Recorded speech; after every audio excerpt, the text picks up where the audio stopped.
दर्शकों को हम जो तस्वीरें दिखा रहे हैं, मैं बता दूं कि तिब्बतियों का प्रोटेस्ट भी जारी है। आज फिर ये प्रोटेस्ट जारी है। पिछले 2 दिन से हम देख रहे हैं लगातार, चाहे वो अहमदाबाद हो, चाहे वो धर्मशाला हो या फिर दिल्ली हो, लगातार ये प्रोटेस्ट जारी है। इससे पहले भी तमाम जो तिब्बती शरणार्थी हैं उन्होंने प्रोटेस्ट किया था। आपको बता दें कि चीन के राष्ट्रपति के भारत दौरे का जमकर ये लोग विरोध कर रहे हैं और तिब्बती प्रदर्शनकारी हैदराबाद हाउस के बाहर भी ये विरोध प्रदर्शन कर रहे हैं और ये प्रदर्शनकारी हाथ में बाकायदा तिब्बत का झंडा लिए हुए हैं। चीनी राष्ट्रपति शी चिनफिंग का ये विरोध कर रहे हैं।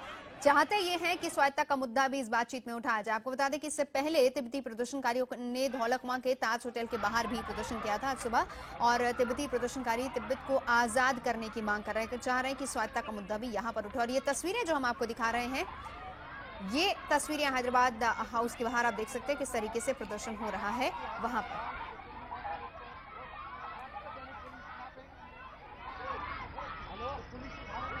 जी पिनाक जी, ये जो अब आप तिब्बत के जो प्रदर्शनकारी के जो तस्वीरें दिखा रहे हैं जी, तो ये भी एक पॉइंट है, एक मुद्दा है। ये आप कहिए काउंटर पॉइंट है या काउंटर प्रेशर है जो चाइना जो बॉर्डर पे कर रहा है, तो ये आप समझ लीजिए ये भी एक काउंटर पॉइंट है, क्योंकि चाइना ये तिब्बत के डेमोन्स्ट्रेशन को पसंद नहीं करता है और वो चाहता है कि हम तिब्बतियों को एकदम मतलब इतना दबा के रखें कि चाहे वो कुछ न कर पाए यहाँ पे। बिल्कुल।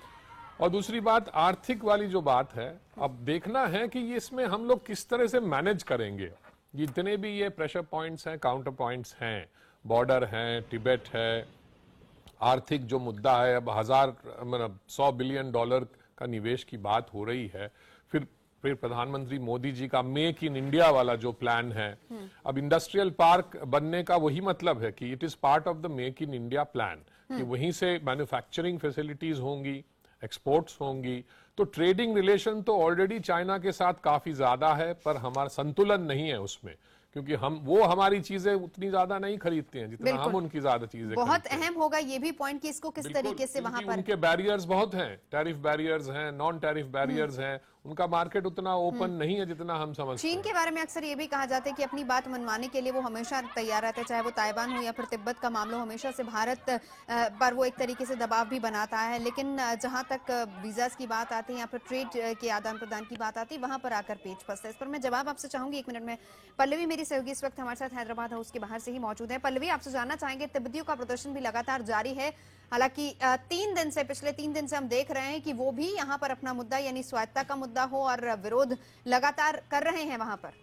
जी बिल्कुल, जो गेट नंबर 3 होता है हैदराबाद हाउस का, जो एक एंट्री पॉइंट होता है, उसके बाहर ही तिब्बती के जितने भी विरोधी है वहां खड़े होकर प्रदर्शन कर रहे हैं। जाहिर तौर पे क्योंकि ये एक हाई सिक्योरिटी एरिया है, यहाँ प्रधानमंत्री भी हैं और चीन के राष्ट्रपति भी हैं और वीवीआईपी मूवमेंट है, उसके चलते पुलिस तैनात तो वैसे भी थी और पुलिस आके इन लोगों को हटा दिया गया है और इनकी एंट्री यहाँ से आसपास किसी भी इलाके में एकदम जिद कर दिया गया है। और जैसे कि आप थोड़ी देर पहले बता भी रहे थे, जो ये मामला बहुत हमेशा से उठता आया है कि क्या तिब्बत पे चीन का कब्जा है, और इस बात पे भी काफी नाराजगी होती है इन तिब्बती विरोधियों का कि क्यों भारतीय सरकार चीन के साथ बातचीत में ये मुद्दा क्यों नहीं उठाती है और क्यों इनको शय भी देती है। तो फिलहाल इन तिब्बती जो विरोधी है इनको हटा दिया गया है गेट नंबर 3। लेकिन लगता नहीं है पल्लवी की शांत होंगे, क्योंकि हमने देखा पिछले 3 दिनों से, चाहे वो अहमदाबाद हो, चाहे वो धर्मशाला हो, चाहे वो दिल्ली हो, लगातार इनके प्रदर्शन जारी हैं और आज थोड़ा प्रदर्शन और ज्यादा उग्र हुआ है।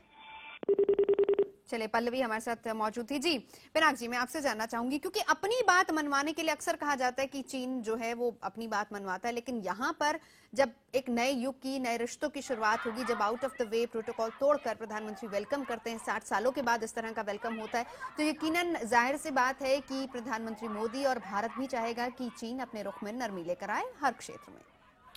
देखिए, अभी फिलहाल जो चल रहा है, मतलब उनका जो स्वागत हुआ है, ये एक फीलर्स हैं दोनों साइड से, और उधर बॉर्डर का जो मसला है वो एक प्रेशर पॉइंट है, तिब्बत वाला जो मसला है वो भी प्रेशर पॉइंट है।